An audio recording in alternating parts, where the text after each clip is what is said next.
Bionicle Chronicles 4: Tales of the Masks, written by Greg Farshtey, recording by Shadowcaber. Chapter 5: Nuju's Tale, Place of Shadows. Nokama looked around at the other Turaga. With the exception of Whenua, all of them looked as if she had just suggested building a temple to Makuta. Those Toa carvings should have been covered up years ago, said Nokama. Showing them to Gali without talking to the rest of us first was most unwise. Why? Because I do not like asking Toa to risk their lives for us again and again while lying to them about the past, replied Nokama. Nokama speaks the truth, said Whenua. Listen to her. I have been listening, said Anawa. I have yet to be convinced these Toa will understand the tales of Metru Nui. It seems they barely understand one another. Nuju gave a shrill whistle and ran through a complicated series of gestures. Motoro translated. Sometimes accepting what you do not understand is the first step toward understanding. Hear Nuju's story and decide for yourselves. Gali Nuva stood on Kini Nui in the twilight, remembering. It had not been so very long ago that she and the other 5 Toa had emerged from the Bohrok nest, changed by Protodermis into the powerful Toa Nuva. At first, it seemed like a blessing. Their greater strength and tougher armor would make it easier for them to defend the village from any threat. But as they began to test their new power, the team began to fracture. Finally, Tahu and Kopaka almost came to blows. Before she even knew what was happening, the two of them had decided the Toa should go their separate ways. Each Toa would pursue his or her own destiny, all thoughts of unity forgotten.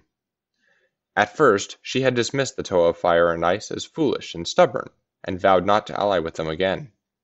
Now her talk with Nokama had convinced her that perhaps she was the one being stubborn. Gali decided she had to try to bring the Toa back together.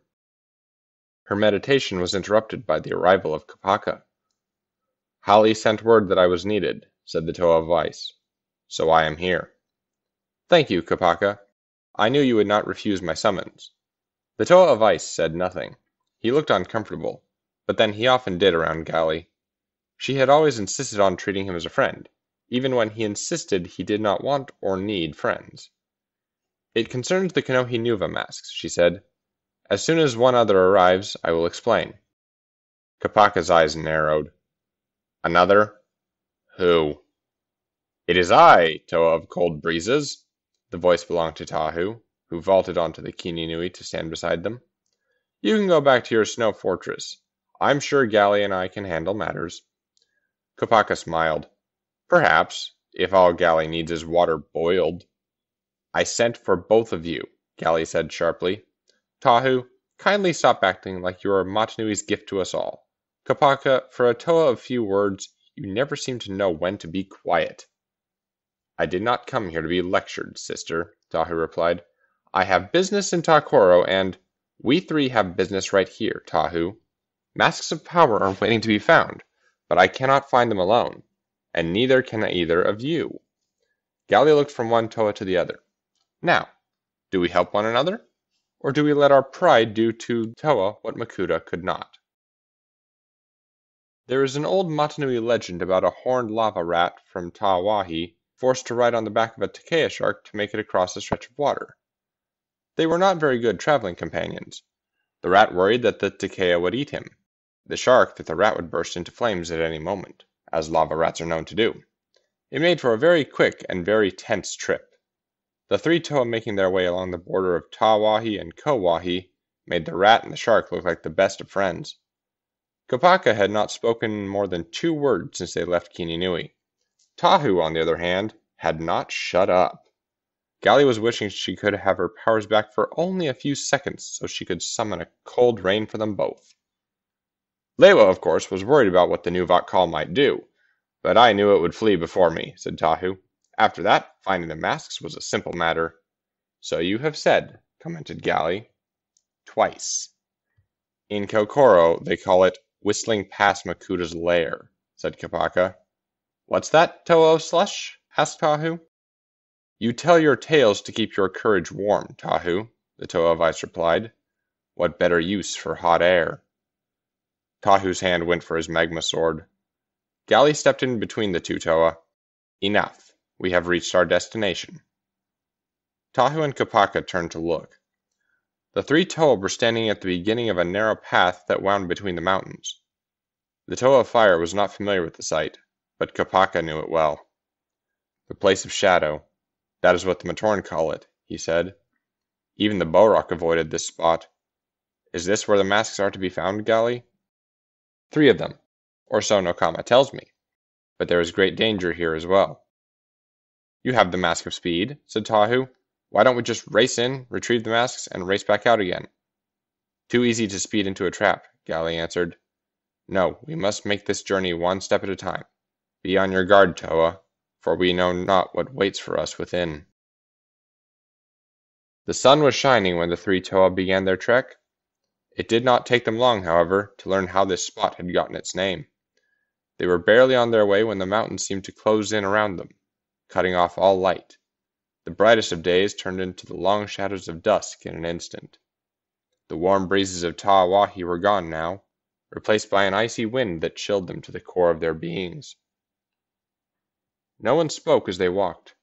In this place, a whisper would have seemed like a shout. All around was cold, hard stone, without so much as a weed growing amid the rocks. There were no sounds, for nothing dared to live here. Kopaka led the way, sharing the power of the Mask of X-ray vision with his 2 companions. In spite of this, they heard the danger long before they saw it. It was the rumble of thunder, so loud it shook the ground, and the howl of the wind that almost drowned out their thoughts. Gali pointed overhead. Black clouds now filled the sky, where a moment before it had been clear. Twin lances of lightning flew from those clouds, striking the peaks and shearing off huge chunks of stone. Boulders flew down the mountainsides, heading right for the 3 Toa. The Mask of Shielding will protect us, Tahu yelled over the wind. No, Kopaka shouted. It will protect us from being crushed, but not buried. We need the Great Mask of Strength. Tahu started to argue, but Gali stopped him with a look. He summoned the Great Mask of Strength, sharing his powers with Kopaka and Gali. All 3 felt a surge of energy in their bodies as their strength increased. Spread out, Gali said. We need room to move. As the boulders rained down, the Toa struck with their tools, crumbling tons of stone to powder. Without a shield to protect them, even one stone getting through could mean doom. Tahu, Kopaka, and Gali struck blow after blow, swatting away massive rocks as if they were hailstones. Above, lightning bolt after lightning bolt struck the mountains. Rocks that had taken an eon to rise to the sky were sent tumbling to the ground in a flash. Only the reflexes and power of the Toa kept them from being overwhelmed. When the avalanche finally ended, all 3 sank to the ground, exhausted. What was that? Gali asked. A welcome from the shadows, perhaps, answered Kopaka. We have to keep moving, said Tahu. We can't let a few pebbles stop the Toa. Kopaka used his ice blade to help himself to his feet. You are right. Gali looked up at the Toa of Ice, surprised. Did you actually agree with him? You do not need the wisdom of a Turaga to know that if we stay here, whatever lurks in this place will know where to find us, said Kopaka. We need to move on. Come on, Gali, Tahu said, helping her up. This is your expedition. You wouldn't want to miss the next narrow escape, would you? Tahu took the lead this time, while Gali hung back to talk with Kopaka. You know, Tahu does not mean all he says, Kopaka. But so many look to him as a leader, and to him that means he can never ask for help. Then that is the difference between us, Kopaka replied. He cannot ask for help, and I don't need it. But Gali was no longer paying attention. Her eyes were locked on the path up ahead, and her expression was one of shock. You may want to change your mind about that, Kopaka. The Toa of Ice followed her gaze and saw Tahu, swords drawn, standing before a raging wall of fire. Toa of Ash? What have you done? Tahu did a backflip away from the advancing flames. It was not my doing, brother. It erupted from the ground like lava from the Mangay. Perhaps your icy breath can blow it away?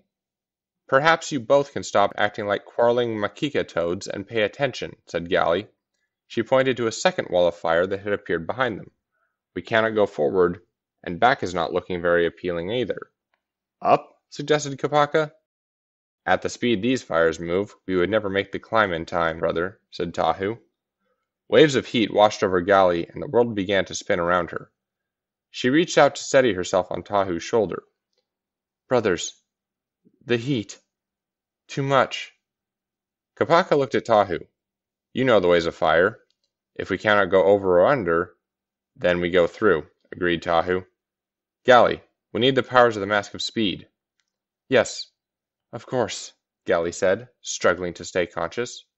With great effort, she summoned forth the Konohika Kama Nuva. Tahu took her left hand, and Kopaka her right.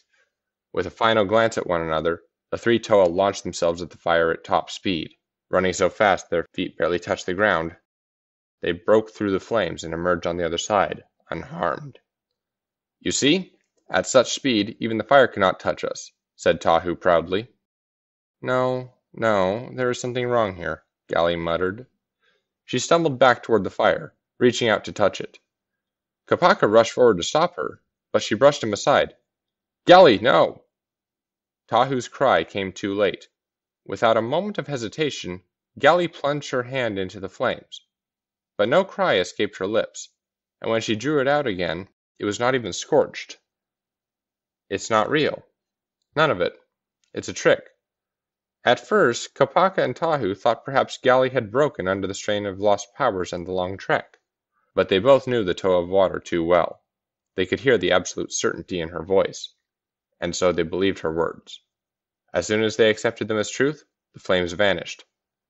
We have seen this once before, in the Borak tunnels.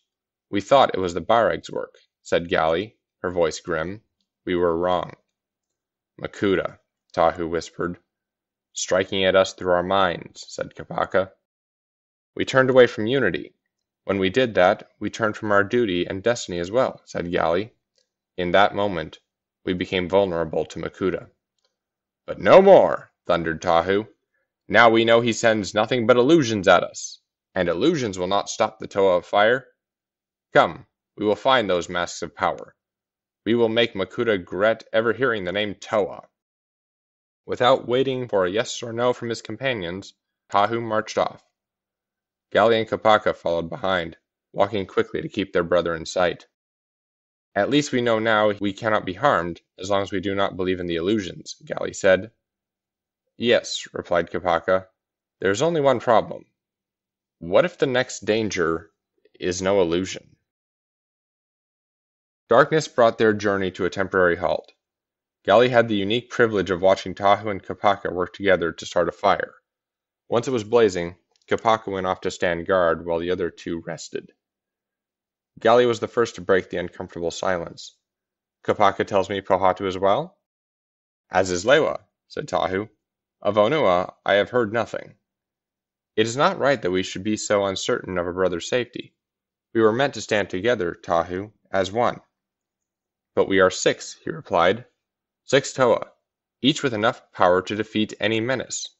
Or at least we once had such power, and we will have it again. Yes, then we will go our separate ways again, avoiding one another's wahi until some new threat rises to strike in the borderlands. That is the price we pay for the pride of fire and ice. Water, Tahu said, as if it were a curse. Water soothes and calms and lulls the spirit to sleep. You cannot understand what true power demands. Galli's eyes blazed with anger. Toa, if the great beings see fit to restore my energies to me, I may one day show you what power really is. Tahu stood and walked away, saying over his shoulder, The prophecies may say that we have to work together, sister, but nowhere is it written that we must enjoy it. The next day dawned bright and clear, but a shadow still lay over the Toa. Galli and Tahu were not speaking to each other. Kopaka spoke to neither, not out of anger, but simply because he saw no need to clutter the morning air with words. They had gone only a short distance when Galli called a halt. She had spotted a carving on the rock wall. It showed the 6 Toa she had seen before, this time in a valiant struggle against... what? It might have been some many-armed sea creature, or perhaps some other Rahi they had never seen before. One thing was certain. They were in a place of fire. Impossible, said Tahu. If such beings ever roamed Tawahi, I would know of it. As we knew of the Borak brother, said Kopaka quietly. Or the Kaal. What are you saying, bringer of winter? Simply that the Turaga hold many secrets. Perhaps too many. Galli said nothing, but her thoughts were on her earlier encounter with Nokama. What did they truly know about the Turaga? Was any of it the truth? She did her best to ignore her doubts as they journeyed onward, but it was not easy. As one of her brothers had once pointed out, there were too many unanswered questions about Motunui. Perhaps when the Borak Hall were defeated, it would be time to get some answers. "There!" Tahu shouted. He was pointing up ahead, where 3 Kanohi, the Great Mask of Strength, the Great Mask of Levitation, and the Great Mask of X-ray Vision, sat atop stakes planted in the ground. Although a dull gray when not being worn, still the Pakari, Maru, and Akaku gleamed in the sunlight. "Perhaps our worries were for nothing," said Galli. "Our enemy has fled. Nothing guards the masks." "Nothing that we see," corrected Kopaka.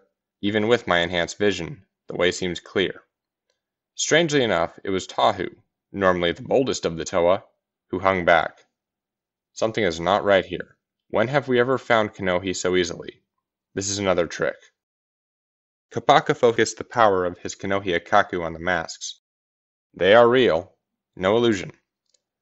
"I understand your caution, Tahu," said Galli, "but we do not have time to waste. If the masks are there to be taken, we must take them." Reluctantly, Tahu nodded and joined his 2 companions. Perhaps Galli was right. Perhaps whatever had been placed here to guard these masks had fled. With a final glance at Kopaka and Galli, he reached out to take the Maru. The next instant, they were plunging into darkness, falling end over end into what seemed like a bottomless well. Tahu had noticed too late that the ground was giving way beneath them. There was no time to grab onto the edge or dig his magma swords into the walls. All he could do was fumble with the Maru and hope the Mask of Levitation would do its work. The Kanohi did not disappoint. As soon as the mask was on his face, Tahu could feel himself floating gently in the air, held aloft by the power of levitation. Kopaka and Galli, too, were safe, thanks to the power of the Nuva mask. They reached the bottom, finding themselves in a cold, dark chamber far beneath the surface. All 3 were on alert, but Galli was the first to say, "We are not alone here." "No, brothers, you are not." Onua stepped out of the shadows, followed by Pahatu, Lewa, and Turaga Vakama. "It seems the Toa Nuva are together again, if not in the way we would have wished." "Who is responsible for this?" Tahu raged. "The Call? If so, I will—" "No, Toa," said Vakama. "Even the power of the Call could not tame what lives in this place. It is a menace I hoped never to face again. Even at the height of your powers, you could not hope to defeat it. Only contain it." Kopaka frowned. "Another secret, Turaga? What is this thing we face?" A deafening roar filled the chamber. Each Toa drew his or her tools and looked around, but there was nothing to see. "What is it, Toa of Ice?" "A thing of raw power. A creature with no fear. It was created for only one purpose, and one alone." The fear on Vakama's face was clear to see in the glow of his fire staff. "It lives to defeat Toa." End of chapter 5.